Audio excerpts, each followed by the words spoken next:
Facebook is crooked. So Is this thing on? God, look at me. I look like I'm on the surface of Mercury here. That's a great color for me. Fantastic. What is it? Maybe I should get closer. Just don't give me good. No. Yes. Oh, we got a couple people in there. Hey, everybody. It's Tony Horton and Mr. Christoper Titus. And I just want to say, I'm going to put my mask on here. We might not keep these on. I mean, we kind of trust each other. Well, You've seen, what, 5 people in 8 months? And, Yeah, and I've seen 7. And it's the same people for the last 2 months. And we did the episode of Titus that we filmed, and I got tested like really recently, and I'm clear. Yeah, and I've been tested too, because I worked in the studio recently, and the protocols there, it's like I'm going, and working for NASA in a clean room. We have like a so we can actually take it. Well, yeah. You cough on me, I'm gonna smack you. No droplets. We will have no droplets, my friend. This is anybody spreads a droplet, I'm shutting it down. It's a droplet-free zone. All right, hey, no laughing either, pal. With me around, it's gonna be hard. Now, I'm in a little bit early, everybody, so I want to do some housekeeping right out of the box. First of all, hello. I'm really excited to have Chris Titus here. This is my... Chris Titus is something you get vaccinated for, by the way. It's Christoper Titus, but you guys call me Titus. Chris Titus. Yeah, I had Titus in college. Oh my God, I still get a rash like every Chris Titus you can only get in Nigeria, so it's weird. Is that yeah, you got a bad case of Chris Titus. I don't plan on going there. Well, Obama's pandemic response team stopped it, so... Oh, all right, dang it. So it's just up front, everybody, just really quick. There's a workout coming, all right? And there's going to be 3 months worth. And Hold on, is this a Tony Horton workout? Yes, it is. Oh my God. Yeah, you might want to tell the people. Yeah. You're taking pictures of my floor. Yeah, right no, now? Tony Horton's workout's coming. Yeah, right now. Just finish this. Okay. So you have until Friday the 25th at midnight to sign on, and it's joinpowernationbeta.com. That's joinpowernationbeta.com, and there's going to be more information coming. And so mindful this week really is. It's trying to get your head on straight before you go into this thing, because far too many people, they start a workout program and then, they do the plyo routine and they throw it in the trash and they never see me again. And the idea here is that you don't have enough information right now to succeed long term. People ask me all the time, hey Tony, how are you at 62 still as fit or fitter than you were in your 20s?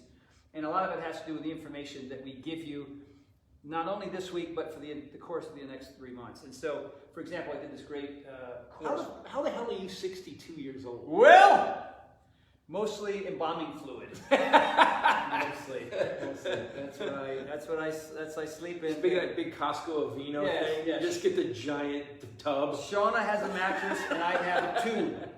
So, sex you bought Michael Jackson's old oxygen tube? Yeah, I did. He passed away. I did, and I won. Shockingly though, man, it's my lifestyle, dude. I walk the friggin' walk. I like the way I feel. I like being strong. Aging is for people who aren't willing to put the time and effort into slowing it down, and it takes intel. So when you sign up at joinpowernationbeta.com, you're going to get 4 out of the 7 seminars that I did with Brendan Bouchard. Wow! Right, which is part of the program. Most people got to pay like $380 for that. That's free part of the whole program. That's 4 out of the 7, which is pretty impressive. Plus, my friend Tasha Danvers, who's a 2-time Olympian. She won bronze for women's 400 hurdles in Beijing. So that's, the top of the top. She's done 5 seminars on mindset and mindfulness and whatnot. And of course, Michael Bradley, who you've met, Michael. He's too handsome and he's too talented and he's too fit and he could be almost as funny as me. Not you, of course. But he's in his seminar is the bomb, and he's got more coming. But that's the housekeeping. I'm here with you, man, because a lot of people know you, right? Obviously, you're you and I. I'm a C- celebrity. You're like a B+. Yeah, not even. A lot of people are also pissed off at me recently, last few years. But the other people are following me at Titus Nation on Twitter. But yeah, man, I gotta be honest. Where do they find you? At Titus Nation on Twitter. Anyway, so what I do is it all comes down to mindfulness, doesn't it? Like it's all. Why always people say I'm insane? They go, dude, you're insane, because I decided to film my own movie and we raised the money and did it ourselves. I realized that we all think there's so many gatekeepers in life, but the real gatekeeper is you, right? Like in life, you can say what you want about a studio, you can say what you want about writing, but I have a Writers Guild nomination with no college, for my TV show. Thank God for spell check. Yeah, right. Thank God. Thank God. And a woman that loves me enough to proofread. That's right. Rachel. But what happened was that I found out years ago, I did a thing called Landmark Forum, and one of the things they talk about is there's so many limits set on us by society, right? How you're raised. You get limits set all the time. Like, actually, we walk the earth with limits. And because whether it's your parents, whether it's your friends, whether it's your relationship, so no, you can't do that. How many times have you heard that in your life? Too many. So what I did was I decided, did Landmark Forum, and I realized that it's all a story. It's just made up. You can't is made up, as you can too, but which do you want to live in? I can, make that up and do it, or do you want to live in I can't and not? Correct. So I don't know. What did you actually say when we first sat down before we turned on Facebook? You said, hey, if somebody else has lived some version of that, then they've already cleared the path for you to kind of just beg, borrow, and steal what they did. Well, that's make your own. You know? So I can't do that. Well, did someone else do it? Yeah, but I can't do it. Why? You're made out of the same bone, blood, and hair as he is. Why? Mm-hmm. So when we did the movie and stuff, people were like, "You're nuts." And I decided, I had my assistant with me, and I said, all right, we're going to do Special Unit. Now, this is a movie about, and you guys can see it on Amazon, but it's a movie that I wrote and directed about, we use disabled actors, and it's a full-out comedy where they're heroes instead of being the special little hero, or they're literally the badasses. They're the superheroes in it. And everybody kept saying, dude, we sent it to studios, and they were like, nope, nope, nope. So I said, all right, let's make it. It is such a funny movie, and everyone who's disabled has watched it and went, no one has ever done this with us. And everybody told me, you can't do it, you can't do it, you can't do it. So we had a year. I told my assistant, I said, all right, every day you're going to bring this up to me. You know, you got to speak it. By the way, mindfulness is you got to speak it. You got to speak it out. You got to tell your people that if you're going to get into shape like this man, you got to tell your people that's what you're going to do. Because you need people to hold you accountable for what you say. Yeah, man, that's big. I mean, that's what, yeah. I mean, yeah, a lot of people, you know, no man or woman is an island, right? So they have all these plans and ideas and goals, and they keep it to themselves, and it's no surprise that that mindset, or, you know, we're talking goes away. Goes away. Yeah. It's like you announce it to the world. Hey, everybody, I'm going to quit smoking on Saturday the 25th. I'm going to do. You call your friends, you email, you type. I'm going to do it, and then they see you smoking and go, you're a liar. You know, why are you? Don't ever email, call, or text me again and lie to me about what your plans are. You know, that's how you right. And so that's a great strategy. I'm not saying it's not uncomfortable. So what happened was my assistant would go, is the script ready? Are we doing this movie? Have you talked to investors? And I have to be honest, it was annoying. It was annoying. So you picked a real nudge for an assistant. I just told him to it. You're getting paid to do this now. And a year later, we were in production. We were filming the movie. Billy Gardell is in it. Cynthia Watros is in it. We had great people, and we got it done. And I think we just did an episode of my Titus TV show. We did the final episode that I never got to do because the show got canceled. Oh, that's right. So and you had how much of the cast members back? Everybody. Stacey Keach. We had Stacey Keach was in it. Wow. And it's funny, man. The guy that was my assistant, he got a job at Disney because, you know, he was around me, and I was like, dude, you can get a job anywhere. And he ended up going to Disney as an editor. Wow. And then what happened was that Disney laid off because of COVID, and he came back over for me a while. And he started something I did that I caught him on, and it's so funny how what you speak is, good and bad, what you speak is. And Ryan came back, and so we're doing a production because we set up a studio. I have a sound stage, and we set up a studio. Yeah. We do live stream shows now. Comedy. Great parties there. That's right. Yeah. By the way, you can stay home and watch live comedy and go to combustionlive.com. And basically, what happens is you can watch live comedy in your own house with your own drinks that don't cost you $19 a drink. You're not going out to a club. So Ryan would come to me. We're getting ready for the show, and he'd walk in and go, "We got a problem." And he did it 3 times. And if I said, "Hey, I don't want anybody walking in this room and telling me we got a problem. We have a solution," is something I want to hear. Right. So whatever your problem is, bring me, we got a solution. Right. Will this work for you? Then I go, all right, now I want to hear it. When you come to me, we got a problem, I'm like, nah, I don't want it. I'm working on my problems, and I'm working for you. So it's all what you say. So I changed his language to come in and go, all right, man, I got a solution for this. And then I'm like, and then I go, what's the solution? And then he would tell me, and I go, oh, okay, fix that. And it was so much easier. Everything you say is, if you say I suck, you suck. If you say I'm not going to make it through this workout, you ain't making it through the workout. Mm-hmm. If you say I'm going to kill this, I'm going to keep going until I am done with this. Your brain hears that. Your subconscious hears that and goes, okay. Yeah. Recently, your voice and your language is an energy. Yep. It's a real live energy. You know, I just posted something very recent, and I think a lot of the folks at home have seen this. But on Sundays, even the Sunday workouts, what Yep. it's like. Absolutely. Yeah. But before, and one of the things when it comes to mindset, right? The mindset philosophy is, here, and I wrote this little piece that said, hey, this is the beginning of Mindset Week, and I want to write this little piece, and I want to tell you a story about what we do on Sundays. And when we're down there in the yard on the pegboard, on the ninja course, on the high bar, the parallel bars, whatever it is, one guy, the whole group will turn to one guy and say, all right, man, voice one. What's voice one? And voice one is, voice one means, I got this, I'm not attached to the outcome, I'm going to go full throttle, we're going to see what happens, I'm going to set a goal before, if it's X amount of reps, the group will say, how many are you going to do? Right? So you have to predict in your mind what the finish line is. It's not a finish line like a half K or a marathon, but typically when you sign up for a race, you run the whole race. You have to walk part of it or crawl part of it or whatever. You want to cross the finish line. So voice one is, what are you going to do? Tell me what you're going to do in advance before you do it. That way you can, it's almost like you're reverse engineering the moment. Right. Like, oh, okay, I'm going to go for, I know I can do 12, but I'm going to say 15, and these last 3 are going to really be miserable. But that's where the growth is, right?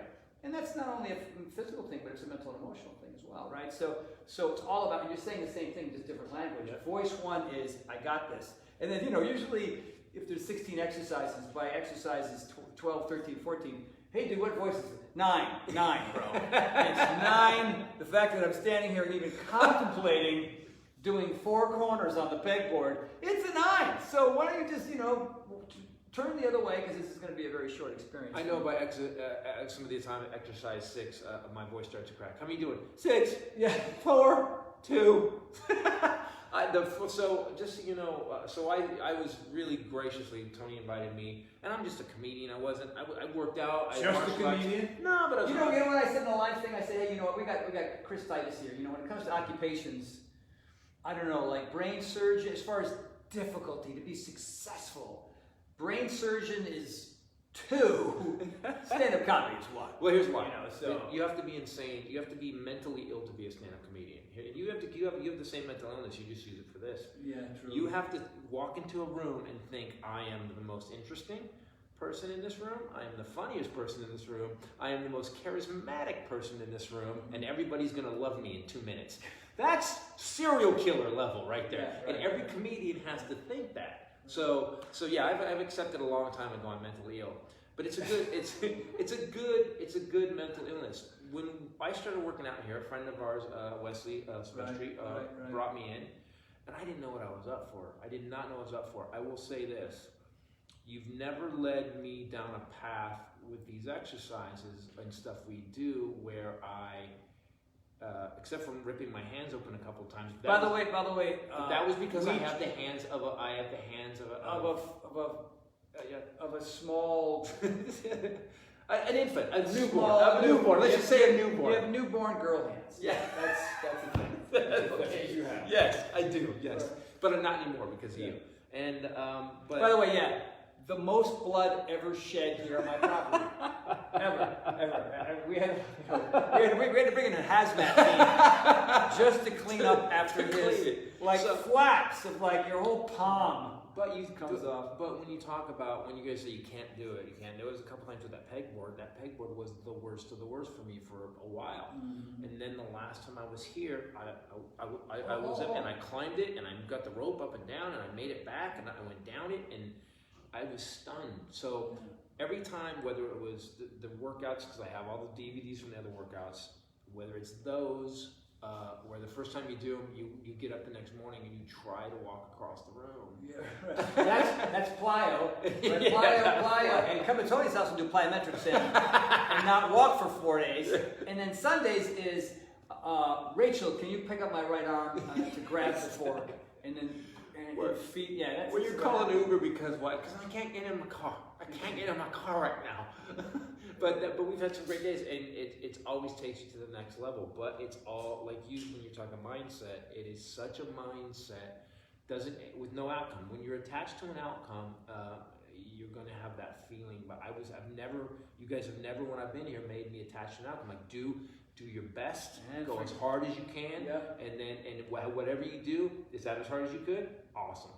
Yeah. That's what I like about it the most. Yeah. Let me ask you a 2-parter. One, comedy. Like when you were 12. Oh yeah, I'm gonna be a comic. Or 5. When you 5. 5. Were you the class clown? Like what's the story between okay. I'm a little kid and I go firefighter, nurse's aide, Cowboy, dog walker, cowboy, every stand-up comic. Like, and then part 2 is if it wasn't this gig, what would be your second choice? There was no other second No choice. second choice. I was 5 years old. My mom. I had a bunch of Bill Cosby albums. This is before when you're 5, you don't know what a rapist is. So I was 5, and I would go to sleep and I would listen to Bill Cosby every night. Other kids would listen to nursery rhymes or Alvin and the Chipmunks albums. I listened to Cosby every night. And in fact, if you watch my comedy, can you do a Cosby impression? Can I do a Cosby impression? Let me tell you, baby. I'm on the pegboard. I'm going to the 4 corners, you see, but I only got to the bottom corner because it fell off the board. My hand was That's Bill Cosby. So Cosby, and if you hear my comedy, I don't change my voice, but my timing is Cosby. My storytelling is Cosby timing. You can hear it. My father, and if you listen, and I don't want to give this away, but if you listen to my stories, you can hear Cosby's timing because anyway, so that's what happened. So I decided at 5 years old. I remember where I was. We were living in this crappy apartment. My mom was mentally ill. I talk about it in my comedy, and we had this crappy apartment in North Hollywood. And we were living there, and I would go to sleep every night listen to Cosby. Specifically, my brother Russell, whom I slept with, which was that was an album title. Oh. Yeah. It was an album title. Relax. I know, but every time you say Cosby now, you go, "You slept with who?" No. And did he roofie his brother? No. Calm down. Your brother made me nervous. That part. Cosby, we all know that's that's water under the bridge. It's a 22. It's also why I can tell long stories. It's a 22-minute piece about when he was a little kid. Him and his brother, he goes, 2 brothers sleeping in what used to be a crib. And he talks about his dad, and it's this 22-minute story about him and his brother fighting and getting water out of the bathroom. It's brilliant. And so I decided that night, I was 5 years old, and he was making this whole arena laugh, and I remember where I was. I decided I'm going to be a comedian. Mm-hmm. And then you start telling people you're going to be a comedian. You're 5, and you're like, I'm going to be a comedian. And they go, good. Then you can be a cowboy. Then you can be a fireman. Then you can be right. You're on the list, And it never left me. And I used to, in the middle of the night, I would get up. My dad was watching the Titus show, and I'd be in bed at my bedtime, and I would hear, I'd say, all right, we're back with comedian, blah blah blah, and I would get up, and I would sneak down the hall, and I'd sneak behind the couch, and I would just watch. Thank God my dad was drunk because he didn't know I was there. And I would just watch at the comedian, and then I would back out of the room and go back to bed. I got to see, when I was 14, this is when I realized it was real. When I was 14 years old, a girl that my dad used to date, of the 7,200 women that he dated, still, for whatever reason, my dad would piss women off, and they still liked him. It was the weirdest, he had this weird charm. You have that. Yes, but I got Sean is still here. Yeah, mine too. God. So what happened was that they took me to the San Francisco comedy competition. I was 14, and I got to see 20 comedians every night for a week. And then I went to the finals, and I saw Dana Carvey and Marshall Warfield and A. Whitney Brown and these guys who ended up writing for Saturday Night Live, and just brilliant comedians. And I locked it in then. That was when I'm like, oh, I'm not going to college. No. I'm doing this. Doing that. No kidding. And you were 14. I was 14. My first performance was at my senior Follies when I was 16. That's your first performance? That was my first. It was called what? The senior Follies. So it was the seniors put on, in my high school, put on a show at the end of the year.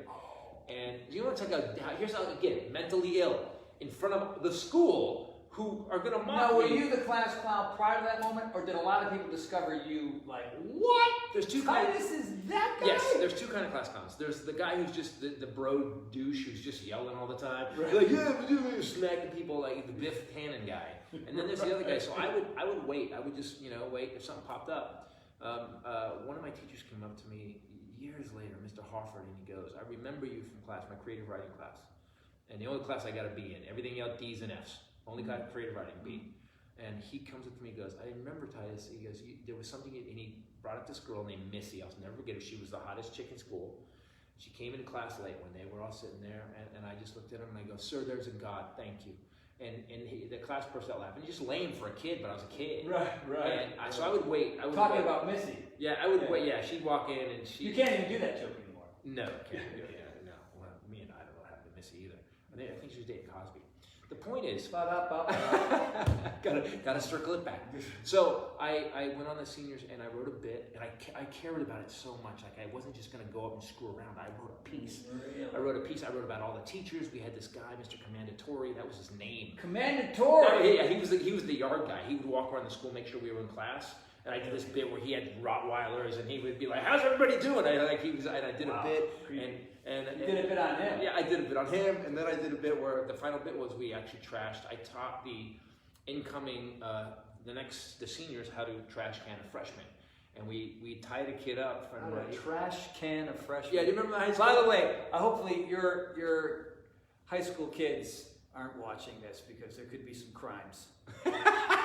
Like once the school's open up again, why are all the freshmen in trash cans? Titus. I never saw this before. I was raised in a different time, children. And we drugged this kid in, and he was hogtied, and he volunteered as a friend of ours, so he was a freshman. And we trashed him on stage. A buddy of mine volunteered, brought up, and we trashed him. And then we just left him on stage. I walked off, and we left the trash can on stage with his feet sticking out of it. And people were like, and all my friends, high school kids want to rip on you. They were just like, "Dude, that was amazing. What is this you? What do you do?" Mm-hmm. So I started comedy, got out of high school, moved to San Francisco. I moved out of my dad's house when I was 17, moved to San Francisco at 18, and by 19 I was in the clubs, man. I was You were a 19-year-old, dude. Yeah. So everybody's out there having a 2-drink minimum, and you're up on stage and you can't go down and have a cocktail. Well, I have no other skills, though. I mean, it wasn't like I was like, let me see, am I going to be an astrophysicist or a comedian? There was nothing else. It was comedian or drug addict. So here's my that's where I was going. So my next question is: so there you were, man. You were hustling. Yeah. What were those first percentage-wise? Like, let's say you're going. How many times a week were you going up? How many times a month were you going up? Oh, well, I mean, at least 3 times a week, possibly. And these are open mic nights, or were you in the? Well, I must say, I'm like you. I'm a hustler, though. I'm a psycho hustler. So I would go. I'm a kid, and I would show up at these clubs, and like someone would come in and go, "Hey, I did this gig this weekend." I go, "What's the guy's name? Where's his number? Can I give it to me?" And people, I've talked to some of the comedians that were around at the time, and they were like, "Dude, you were a lot." They just said, they flat out go, "Dude, you were a lot. You didn't back off anybody. If someone talked about a show they did, where is that show? What's the show? How many people were there? Can I get the guy's number?" And you did that constant. And because of that, like I'm just a bit of I learned early on that you hustle. And I started as a teenager. We had one night, one of the first gigs I did, I was opening, and I was always a lot of energy. My hair used to be in a flip. And instead if I didn't have a joke, I would do that, and my flip would do like this, and it was like, all right, that's pretty funny. That was that was my punchline. Right. Little hair. I had joke hair at one point, and the guy owed me $25. I get done with the show, I'm opening, he owes me $25, and I go, "Can I get paid?" And he goes, "I'll pay you next Tuesday." And I go, "No." I go, "That $25 is going to feed me for the next 3 days." And he goes, "I'll pay you next Tuesday. If you want to work for me again, you wait till Tuesday." I go, "Hey, I don't want to work for anybody who doesn't pay me." And as a 19-year-old. As a 19-year-old, he goes, "Well, because I was raised by my father, Right. And he goes, "Well, I'm not." He goes, he sees something like, "Then you won't work for me again." I go, "Good." He goes, "Well, I don't have it tonight." I go, "Bartender's right there. Get it from the bar." And they're putting chairs up on the table. Wow, man. And so I think that was where I became this thing about it's just hustle. If I'm gonna get in front of a room and do my job as you do, as anybody does. You need to, if the deal is the deal, go with the deal. So I learned, and I've never had a real job. I haven't had a real job since I was 22 years old. Dang, man. Yeah, it's amazing. Yeah. What percentage in those early days were you flopping? Oh man, or you were like how many? What percentage was like the place went nuts? It's like, oh, you come off stage and you just feel like you can fly. I think compared to like, oh man, I got to learn how to get another. I could be a welder. I need to be a welder. Something. Welding school. Like, well, how many were you like killing it? I'm calling DeVry because this is horrible. What happened was that first time I got on stage, I would tell comics because a lot of guys give me advice. Titus, I want to do what you do. I just say get on stage, write material, work on it, and then get on stage. I think the universe or God, whatever, gives you the first one. My first show, my first open mic, I killed. And then I walked out cocky. And I walked out, and the next 2 shows, I tanked it so bad. You remember that far I back? was going to move back to my, oh yeah, you remember, everything slows down. If you performed for a long time, but everything slows down when I got on stage. And I specifically remember what the MC said after my first show when I got on stage.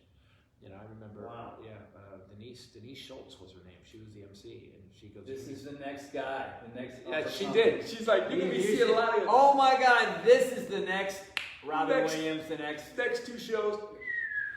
Just tanked it, and then. But then I hustled. I got toured with Kenny Loggins when I was 22. You toured with Kenny Loggins? On the Danger Zone tour, way out of my league. But I was one of those guys that, and this is about mindset. This goes back to what Tony was talking about. You almost have to have a psychotic belief in yourself to make it in this world. You almost have to have a delusional belief in what you can do. As we've seen some people in power, they have that, and it seems to work. Look where they're at. Yeah, man. And so you have to be, and I'm not saying, but if you add mindset and integrity, what ends up happening is success follows that. Right. So if you have integrity with your mindset, like you taught me to working out, it's like I set the time. I don't ever think this is painful or hard. I go, when this workout's done, I'm done. And I don't have any... And maybe this workout is as good as the last or worse than the one you've ever done before, or who knows? You know, I mean, this morning, this shoulders and arms, I started out so creaky because of Sunday. I mean, we just killed ourselves on Sunday. You know, I have Monday to recover, but of course I do cardio on Monday. And so, oh wow, you know, 7:30 a.m. Tuesday shows up, and I pick those weights. It's like, oh, hey now, these were light, and then it put up to my shoulders, and the right shoulder goes, no. Left one's like, I got this. Right one's like, no. What's that clicking noise? So, I mean, look at this morning, I was doing this. This is how I started. Right? I had to do a whole little thing, and then about the second or third set, things start to open up. But speaking of exercise, I want to ask you a couple other things. Martial arts is where did martial arts fit in? Because, by the way, you don't know this. I'm announcing this right here and now. So for those of you that would want to watch Titus do martial arts in the next martial arts workout. So there are 4 weeks. It's not like a Jackie Chan, Bruce Lee. It's like just a martial arts. Yeah. You're going to be punching air. Okay, I'm not going to be. I don't want to fight some guys. I don't want to go to your island and have to fight 15 guys. No, not like that. No, I'll be in the front, but we do wear masks in the workout. So our friend Alice was in the first series, and then you'll be in the second one. So I've done other workouts in the past. And have to tune up a little bit. Yeah, I think it'll be fine. Yeah, we'll stretch you out. All right. You know what I mean? We'll bring a team in here and just turn you into Gumby, buddy. But when I did other programs in the past, there was one core synergistics and one martial arts and one chest and back. What we're trying to do this time is give you more than one. Like you're going to have Allison one, and we were thinking about Rachel. Would Rachel want to be in that with you, or am I jumping the gun on that one? I will ask her, but the lovely Rachel would be awesome. She committed to one workout. She committed to workout. So she committed to it. She committed to a workout. She has not said which one. Yeah. She probably doesn't want to be in one with you. I'm sure. She's annoying because my wife is annoying. Here's why. She is 5'11". She's gorgeous. I took her to one martial arts class, and she has a knack for it. Like she literally. Well, she was a fitness competitor. She in the Excalibur. She competed twice in Excalibur. Yeah. And you want to talk about a mindset, man. I got to the point where it bothered me so much. She was eating chicken, the exact amount weight of chicken and exact amount of carb, that. And I started buying Reese's Pieces cups and stuff. I was like, nah. I'm not. This is you. Yeah. I don't know why I had this. Well, she was about to compete. I had this weird. Think about a 5'11", super lean. I mean, she looks. Sean is a looker. They could be the two of them could be sisters. Sisters. Yeah. It's weird. It's weird. Actually. It is weird that we know what we like. Yeah. But you dye your hair black and I dye mine blonde. So that's funny. That was your worst joke of the 68 comeback. I love that. Right. And now for like the next 6 months, I have to get me and everybody else I know to say, doesn't dye his hair. If you did, I would bring it up. You're a jealous son of a gun. That's true. And it's wrong that you hate the fact that I I dye parts of my beard, like this part, because this is like my little skunk thing. But this is it, man. It comes out like this. Hey, I know. I wouldn't have said it if it was real. Yeah, but people get confused. Right, that's true. That is true. But now, I'm going to ask you now. Now, where did martial arts come in to your? Like, why was that an interest of yours? I always wanted to do it. Never wanted to be a musclehead. That's what I like about your workouts. You're just in really good shape, like literally competent, functional. And so I wanted something that was functional. So what I did was to keep my mind right, because with the way I was raised, my mom was mentally ill, my dad was a raging alcoholic, which is weird for me to finally admit, but raging alcoholic and mildly abusive. So I got through a lot of stuff because of the form. I wanted to get something that without drugs because I didn't want to do that, would focus me and would change. It's almost, martial arts to me was like Prozac. And also there's such an amazing, on the other side of it, like a good workout. There's the other side of it, like I couldn't throw a hook kick for so long. And, I mean, I was frustrated 3, 4, 5 months we were working on hook kicks. And I finally, the day it happened, I remember thinking, oh, I stuck long enough. Oh, that's why. Right. You know, whether it's making a movie, throwing a hook kick, whatever it is. My mindset was stand-up career. Right, my mindset, I've done that before too. I wrote a bit that I knew was funny, except the audience went, no, it's not. But I knew. So so you had to create nuance, change the setup. I knew the premise was funny. I had to find. There's a bit I wrote years ago called "Pedophile Crucifixions." This had to do with what was going on in the news, and I wrote it. And it was when I first wrote it, it was so harsh that people were like, "Whoa!" But then I wrote it as a character through the eyes of a good priest, because there's so many good priests, and he's like, it's good day, welcome today, and he's nailed the bad priest up, and he's on Sunday services, and it's a really funny bit, and he's helping all the children come up, and you brought your nail gun, all right, come on up, and it's a dark bit, but you're known. Yes, yeah. Are you considered a blue comic? No, there's two different. I think. What category do you fall into? So blue is when someone's really dirty, talking about sex and farting and just being gross. And that's and profanity, crazy. Then there's guys that are edgy, and I try to go like this, like Patton Oswalt. There's guys that I really love that are just they'll take you down. My job is to do this, to take you to an idea that you didn't want to face, and lead you in a way to where all of a sudden you're like, you know what, that's a valid point. I think. There's two kinds of edge too. There's these guys that are now just saying whatever they want to say to just get a rise out of somebody. I always try to find the right way in. Like what's the new bit I'm writing? Right. My shows always have to be about something. This goes back to by the way, some of your early workouts and some of the stuff you talk about. It goes back to the forum. Like if you're doing this and I have the ability to be in front of people to do it, why would I just want to slime them? Why wouldn't I want to give them, my job is to make them laugh first, but if in that laughter they can get something in it to where they're like, oh, that's a good idea. So this new show I wrote, Carrying Monsters, because we all carry monsters from our life. It's about how, here's how life goes, ready? Life, tragedy, life, tragedy, life, tragedy, life, tragedy, death.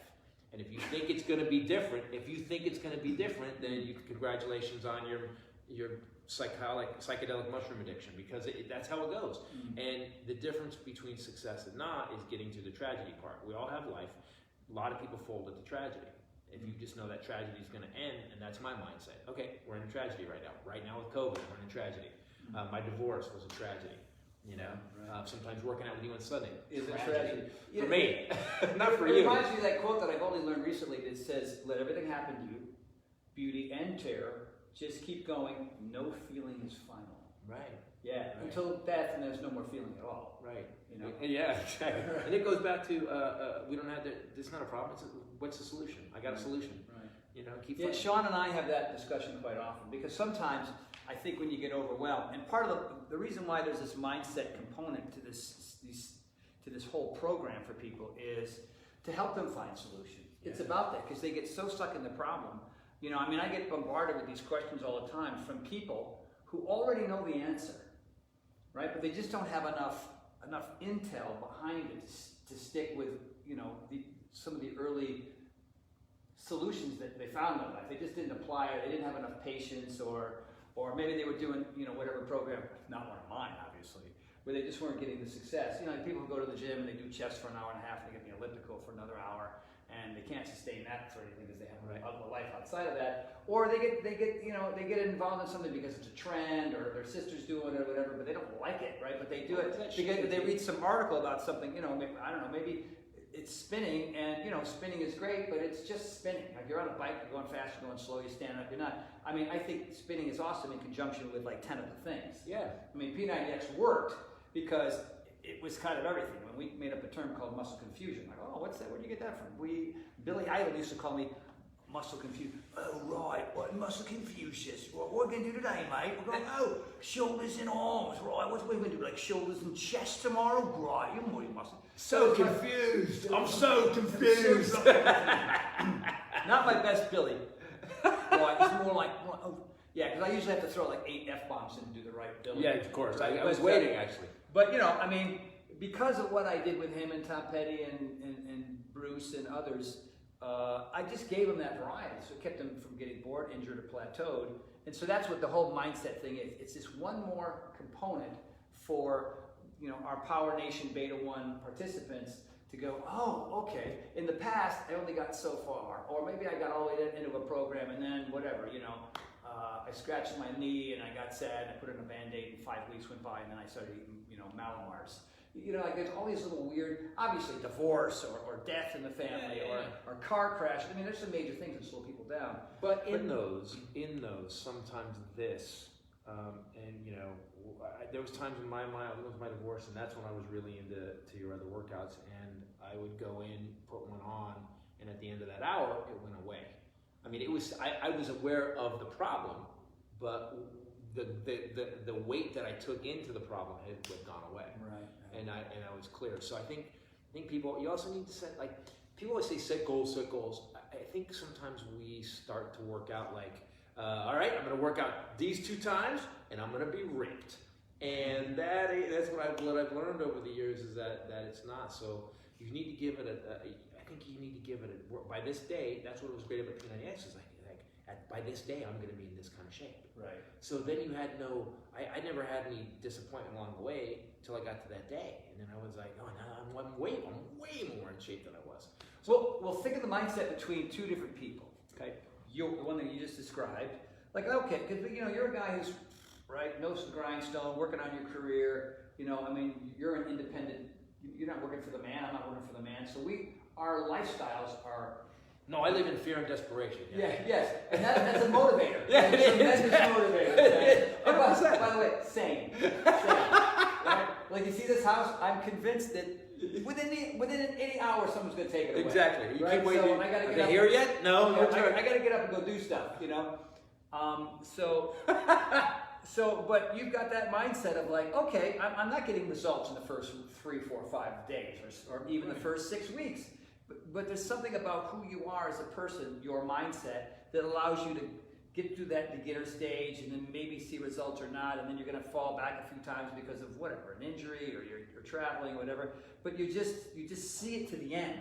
Like there's something about who you are and who I am that sees it to the end. And so many people somehow along the way get disappointed and never even get to finish. The statistics are with a majority of these, committed 90-day workouts is that 12% finish. 12%. I mean, I don't know where they come up with that number. I'm just, talking to people at Beachbody when I used to be with Beachbody, and they say, yeah, when you look at folks, and a lot of them, they start, stop, on their 5th time, they go, I cannot do that again. And so that's when they have their success, like 4 or 5 or 6 years into buying the thing. You know what I mean? It's like I tried it and they went back on the shelf and they stared at it for 2 or 3 years and So went, do you have a come solution? here, man. So do you have a solution? You have a solution? Because that's the missing component. That's the missing Well, component. the solution is what you'll be getting in the mindset part of this program, which is, for example, the 4 categories that I worked with Brendan. 4 are the ones that everybody's going to get. Are the most critical ones. Variety, which we talk about. And the program's going to have that already. But just talking about variety in regards to other things in your life. You know what I mean? Variety in food, or being willing to get rid of certain types of food and finding new kinds of food that have enough variety so that it tastes good enough so you can eat it. Right. You know what I mean? Like that, right? Or variety when it comes to your relationships and your friends, like learning how to kind of let some people go because they're just an anchor on your life. You know what I mean? And sometimes we hang on to folks way too long, And because, well, it's my sister, it's my mom, it's my best friend from high school. I have an ex-wife. Yeah. Held on way too long. Yeah, right? And then there's consistency, intensity, purpose, and potential, right? So, and then of course Tasha is a two-time Olympian. The information that she's going to, disseminate to everybody. And so, a lot of it will be like, I already know that. Like, how many personal development? Like you did the forum, right? I did the forum, yeah. So the forum, you probably went in there. You're a pretty sophisticated, smart guy. And you went, all right, I already do this. But whoa, what is that piece? I never thought of that before. And so many times, whether it's a personal development book or a seminar down by the airport, and they're always by the airport. Yeah, they are. I think they're trying to escape in case something goes bad. Like the LAX, I'm out! Everybody on the jet! They take the money and they're gone. But I would go to these things because I was frustrated and I was sad and I was depressed and I was broke and I was single. And I was, trying to do the same things over and over again, expecting a new result. And, you know what I mean? Like, thank you, Albert Einstein. But when I take whether it's the Four Agreements or one of Gary Zukav's books or M. Scott Peck's books or Richard Carlson or whoever, my whole library of personal development up there, a lot of it was like, nah, I've seen it, I've done that, it doesn't really apply to me. But man, every once in a while, I'm rereading The Alchemist right now, which is a classic, little story about perseverance and discovery and all that kind of neat stuff. I haven't read that in years. I've actually even forgotten it. So I was like, wow, I gotta start. And it's a little tiny book, and it's just an amazing little page-turning, cute story. About a shepherd boy. It's pretty neat. So I'm actually writing it down and read it. I do it in the new show. I found out that whether my mom was mentally ill or whether my mom shot and killed her last husband. I said last husband because you don't get another one after that. They take you out of the husband wish book. And so I lived my life kind of like, and that's what I talk about. My sister took her own life, and my mom both did. And so your mom took her own life too? My mom took her own life, and then my sister Kirsten took her own life. And we all go through moments where life isn't working out, where things. Then you think about it, and so in this new show, I wrote this bit called One More Day. And whether it's a workout or tomorrow will get better, it'll get better. And if it gets worse, the day after that, it'll get better. And so I have this thing, one more day. It's one more day. Just make it one more day. One more day. I promise it'll be okay. And boy, has that worked out. I'm friends with Tony Horton. Whoa. Huh? Yeah. That's probably. So tomorrow should get better. I don't know. It'll get better because I'm hanging out with you. It's really interesting. I don't want to get too heavy here, but if you, Really, we just talked about my mom and my sister. Yeah, I mean, like, all right, let's don't get too heavy. Let's you know what? Let's lighten it up. Yeah, no, only because you said that with such my mother who committed suicide before she did that killed her husband, and then my sister also committed suicide. I mean, there's probably a vast majority of people who are looking in who don't have any clue about that level of tragedy. Right. I mean, both my parents have passed away. Life tragedy. But even literally losing a job, that's a tragedy. Yeah. Yeah. And that's what one more day. Because a lot of guys who've been through what you've been through would kind of pretty much bury themselves in a hole and then maybe. Yeah. Even as my career got going, I tanked it on the American Comedy Awards one night after I already had a TV show. I tanked it so bad in front of the entire comedy industry. I tanked it. They wrote me a bit I didn't want to do. And basically I was presenting a gun to Charlton. They were making fun of Charlton Heston. I was presenting a gun as an award to Charlton Heston, and I accidentally shoot. I'm like, guys, first of all, I'm in front of a bunch of liberals with a gun. That's not going to be funny. And second of all, it goes off on stage, and Charlton Heston going to be there? And they said, no, he's going to be off stage. We're going to drop a body and make a sound of a body. I go, so the joke's not visual, and I'm explaining to the writing team, I go, I don't want to do this. And they go, no, this is how you do it. I go, I've been doing comedy since I was 19. I'm pretty sure that's not going to be funny. And boy, was I right. Dude, it was so bad. So I go, blam, dead silence. It's packed. Everybody's in a tux. It's packed. They drop a body off stage. Basically, the body was a great metaphor for the joke itself. Just thud. And I get off stage and I go to George Slaughter, the producer. I go, hey, I don't want that on the broadcast. Cut it. You cut it. Cut that bit. I was never here. And he did. But it's just, everything is so, like you said, man, at the end, there's going to be a day, death.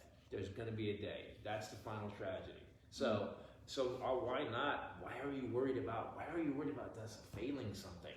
You know, just get back up and do it again. Like that's what I love about your work. I said, get back up and do it again. Yeah. That stupid pegboard out there is my nemesis, and I beat it last time I was here. That's right. But it took me 4 or 5 months. Yeah. You know, your ninja course thing. My God, there's still my palm skin DNA is hanging still off that stupid thing. Still down there. And it mocks me when I go there. But I get one more thing. After the interview, we'll go to a little tour so you can. I want to watch you shake. I don't know how much COVID has beaten me up. I'm trying. I put a 24-foot rope because of you in my studio. I have a 24-foot rope now that I'm climbing. That's right. Yeah, I'm doing it. And you know, with COVID and everything else going on, we've really reduced our numbers here on Sundays because we're being safe and stuff. And I always leave a space for you, man. So you're always. All right. I know. You and I are both. We're very cautious. Whatever. I have a kind of a autoimmune thing when I got sick and stuff. So, we went out last night. We were talking about this beforehand. We're going to go over to, and I want to talk about Rachel here in a second too, because I wish you were here, just so people could see her. Because just to look at her, it's crazy town. You have one. Yeah, I know. It's to be able to look at, I have one and then look at another one. That's kind of, you don't always get that.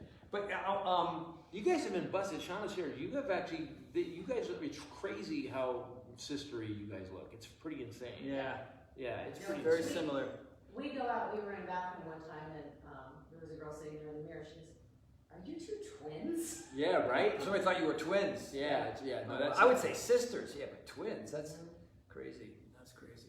So she's not here, so let's throw her under the bus a little bit. Oh, good. All right? Because she deserves it. Here's one thing about your wife, and she's stunning, she's fit, she's super fit and super stunning and crazy funny, but here's her one flaw. Are you watching?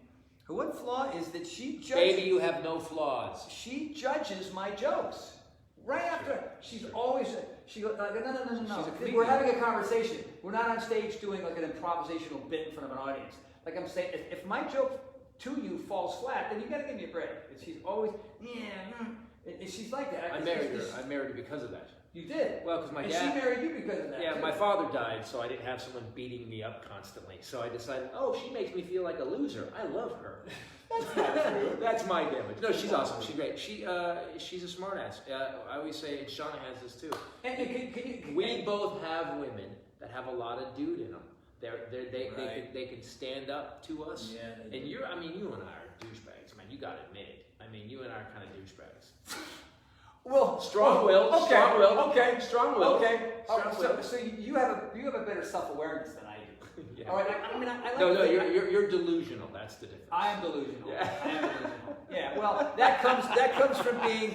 We're friends. Not after this, but up till now. Thanks a lot. I know. I saw your tongue in your cheek, so I'm cool. Yeah. But think about it though. I was a C- student with a speech impediment. I got the snot beat out of him every day. My father was an alcoholic, and my mother kind of just put up with it for so many years or whatever. And there was chaos in our house too. Probably not to the extent that there was yours. But then, the personal development, coming out to California and getting on stage for a couple of years, as a hobby. You did it. As a hobby to get, But I cranked up, 9-inch nails, and I mimed like a sex scene on stage. Yeah, you did the bit. You did the bit for me once. Yeah. Which I couldn't be done anymore. That cannot be done anymore. So it was the '90s, and you were able to. I was, and I just cheated. When I was on stage, I just cheated. When I was on, my writing partners would go, you're not necessarily. Here was the bit. You're not necessarily very funny very often, but you're super comfortable with what you're doing. Yeah, confidence, man. You're delusional. That's all it takes, man. Comedy takes delusion. But you have that, man. You have it, and you did it for a while. That's what I respect. When you told me you did stand-up, I was like, are you kidding me?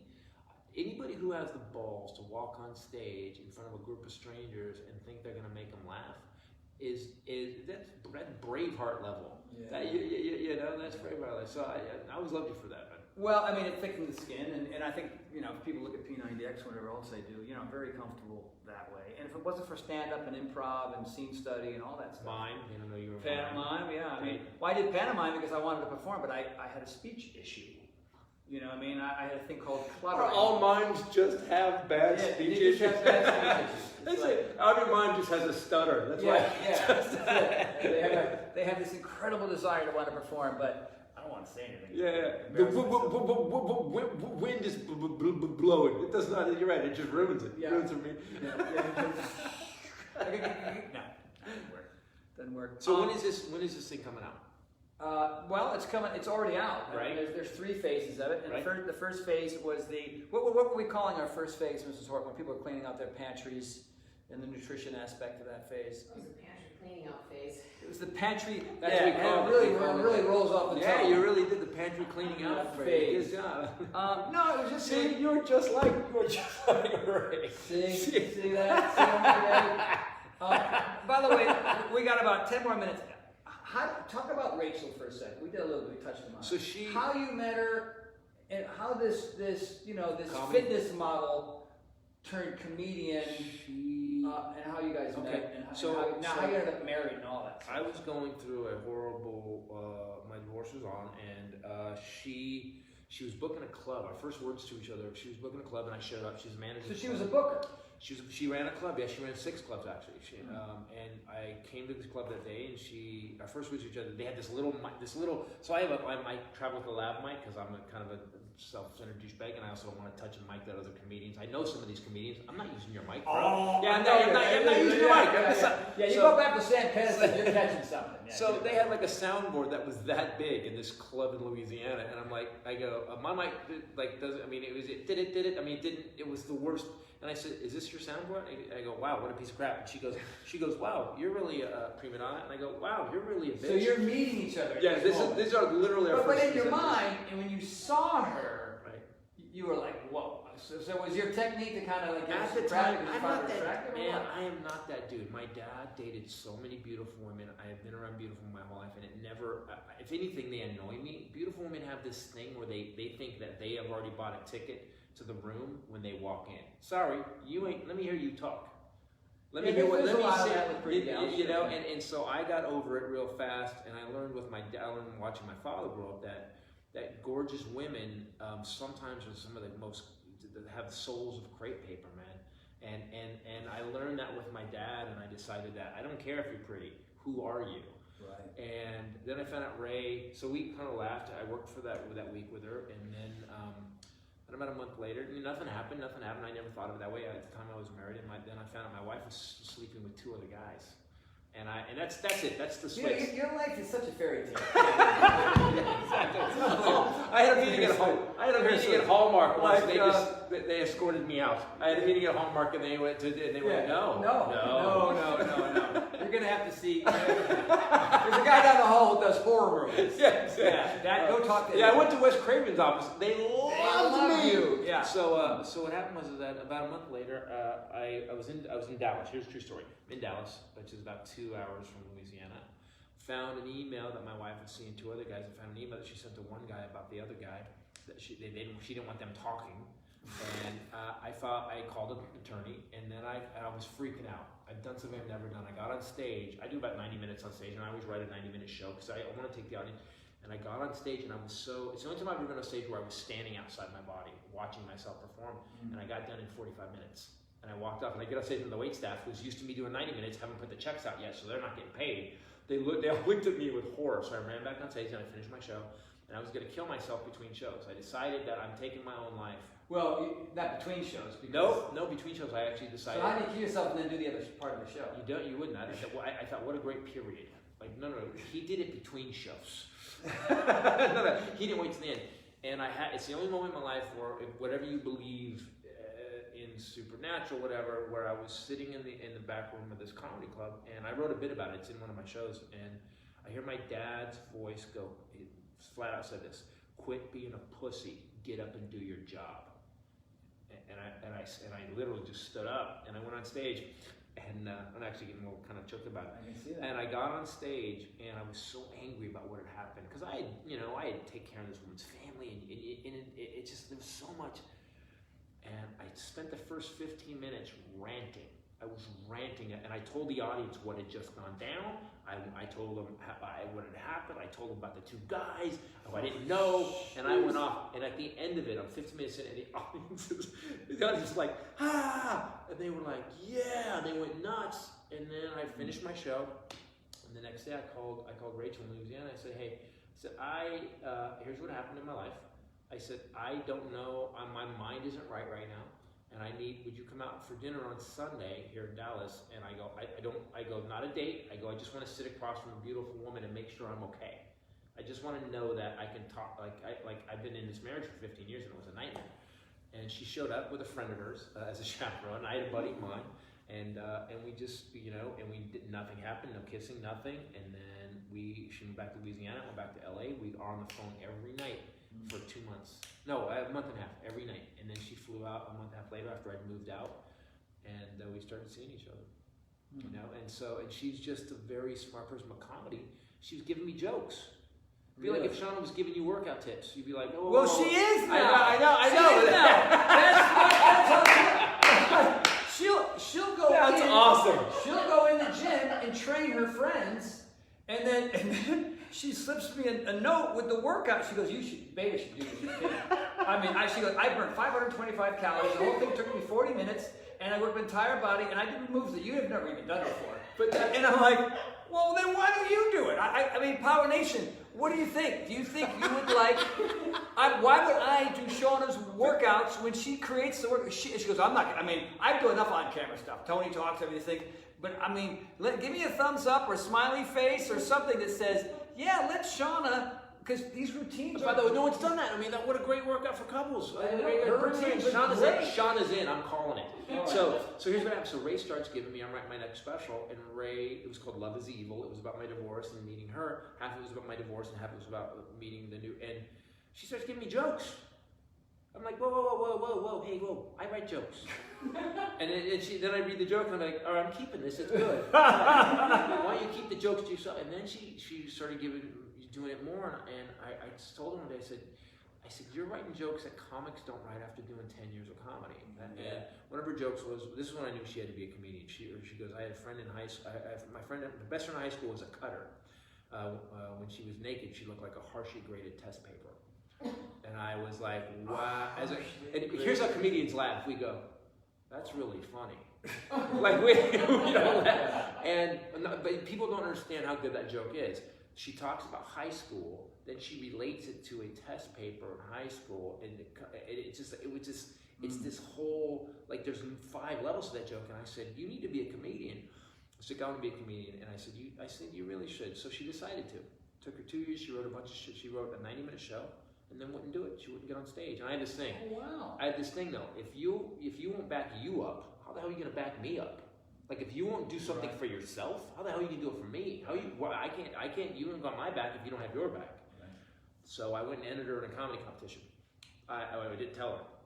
I knew she had all this material written. I knew she had the jokes. It was at the Ice House. They did this. Oh wow! And I just legit joint. I signed her up, and I came home and I went, "You're in a comedy competition." And, man, you want to talk about how a woman angry? You know what? As a man. How many years ago? 10 years ago. 10 years ago. She goes, what? You don't enter me in a I decide when I'm going to do it, and I'm not sure I want to do it, and you're forcing me. And this went on for a while, and then finally, I let her finish ranting, and she goes, when is it? And I was like, ha, gotcha. When is it? And she came in second. Wow, man. And the thing is, she did this bit called, it's in her new special. Actually, her special's coming out, by the way. Go to ChristopherTitus.com or Combustion Live. We're going to be releasing her special. She did this bit where she went to this hardcore Christian elementary school, and the bit is the principal used to do assemblies nailed to a cross. That's how far I had it. And she does this guy who's really one of those. She kind of has. She goes, I believe in God. She goes, but sometimes I don't believe in the peddlers that peddle his product for profit. Sure, yeah. So she does this guy, and so she does it. She wrote this bit in her first show, and I'm like, and I was reading it, and I'm going, this is brilliant. You're not ready for this. And she goes, what? I go, you don't know how to do this yet. I go, you're writing. She's an English major, and she's got in criminal justice also, which is great. Which is probably with my divorce, she was awesome because my ex is a criminal. Allegedly. So what happens is I said, this writing is above your ability. And it's a funny thing, she does this competition and she's doing it well, but the bit's not going like she wants it. And she's doing Jesus, right? as the bit goes on, her arms start dropping. She loses faith in the bit, and it's like, so at the end she's doing low five Jesus, which is really it was awesome. And now she's killing it. Her special outfit chick is coming out, and she's actually a monster. She's actually. And you guys have been on tour together for how long? Yeah, I'm lucky I get to tour with her, and it wasn't good for her. I'm not comedy. It's like you take working out. You take it very seriously, and if someone's doing it, going to hurt themselves and not do it well, you're going to stop them and fix it. Right. Well, imagine that's your wife, and I'd go, hey, and she goes, don't you tell me to stop. I go, here, you're not my wife. I go, here, you're my opening act. And you know, trust me, I paid for it I paid for it all the time, and she stepped up. But she has faith in you and your expertise. She also worked for 6 years in comedy. She got to see she everybody. watched comics all night, every night. She had a base level, and so when she got it, and she's so funny. She writes jokes sometimes that even I'm like, wow, I can't write that. Wow, it would take me a month of doing every show to get to that joke that you wrote first time out of the gate. Well, the one thing I've learned about you and I is that we aimed high and got lucky. Yeah, you know what I mean? You ain't lying, man. Dude, both of our wives, I mean, I'd be in a van down by the river at this point. You know what I mean? I really would be. Yeah. Because there's so many things that Shauna is so good at that I can't even get near. Yep. You know what I mean? And on top of that, she makes me laugh hard all the time as well. Hey, I know it's almost, we're almost done. I want to thank you, man. Oh, come on, man. You're sharing this. You help me with this, dude. Like, you know, it's weird. I am 55 now. Since I met you, I am in the best shape of my life. You know, I'm not a monster, but I'm more like, again, the stuff I can do now because of you. We haven't seen each other. When we started though, it was like I was a bit of a pudgy mess. You ever be? You ever be the guy? You ever be the guy in a group of guys where you're pretty sure you're the low man on the totem pole? You're pretty sure that you're going to be cleaning up at the end. That's how I started with you guys, and then I got to where I could do the ninja stuff and the board. When last time I did it, and it's good. Muscle I never had before. So thank you, my brother. You're very, very welcome, my man. Again, thank you so much, everybody. It was a real pleasure to have a pal of mine. You know, we met through our mutual friend Wesley. I'll finish by saying. Wesley was coming regularly. He was a friend. You know, everybody gets here through these bizarre circumstances. Yep. Like, oh, who's this guy Wesley? He's a ninja guy. Oh, okay, come on in. He's cool. And then he emails me. He goes, hey, can I bring my friend Chris Titus? And I go, wait a minute.